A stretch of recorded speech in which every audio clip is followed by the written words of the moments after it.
So where are some of the opportunities that are appealing then at the moment?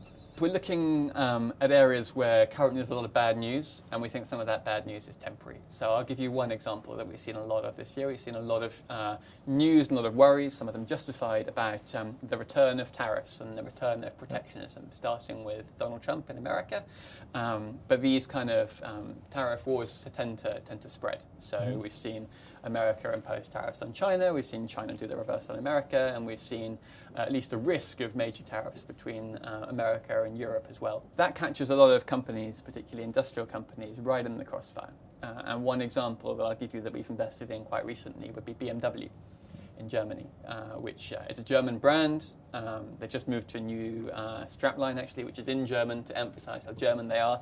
But their cars are ultimately made around the world. And at the moment, that's working really badly for them, just by an accident of history. But we think that one of the nice things about that global footprint is that, given time, BMW can adapt to this new world. When you talk to them, they say that given a few years, actually, they can retool the factories, and the American factory can produce cars for the US, the Chinese factory for China, the German factory for Europe, and so on. So that's a classic example for us of something where the market is worried about tariffs, and they're a real issue, and they'll be a real issue for a couple of years. But actually, fingers crossed, BMW will be a company with us for 50, 100 years. And looking back in 5 years' time, this will be something in the rearview mirror which ultimately didn't matter for the long-run history of the company. One of the acronyms that's sort of gained hold in recent years has been the FANG stocks, and certainly been lots of headlines, a lot of positive performance and stock prices. One of the more recent interesting purchases in your fund has been Facebook.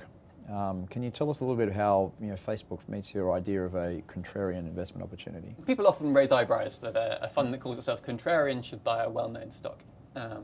But it's a funny thing that even well-known companies can go through tough times. Sometimes a company going through tough times is an average company going through a really bad patch, selling for a bargain price. Sometimes it's a really great company just going through a bit of a tough time and selling for an average price. And Facebook, we think, is in a slightly similar situation where it's a fundamentally great business. It doesn't just own Facebook, it owns Instagram, Messenger, WhatsApp. It's used by nearly everybody in the developed world. And it knows a lot about you, and it is therefore able to give you adverts that you actually want to see in a way that TV often can't. But Facebook's got a real image problem at the moment, and has snowballed into worries about Russian hacking, about extremists on the site, about fake news. All these things come together to put a bad smell around the company. And they've now come out and said they're going to spend pretty much whatever it takes to get that smell out of their building. They're going to hire as many people as they need to find the bad actors and get them off the platform. And that's bad news for shareholders in the short run. It's extra cost. And in the short run, the journalists are still worried about the company. The news headlines are still there. But we think if you look forward a few years, actually, that smell should go away of its. And for us as contrarians, that's exactly the kind of thing that we want to own.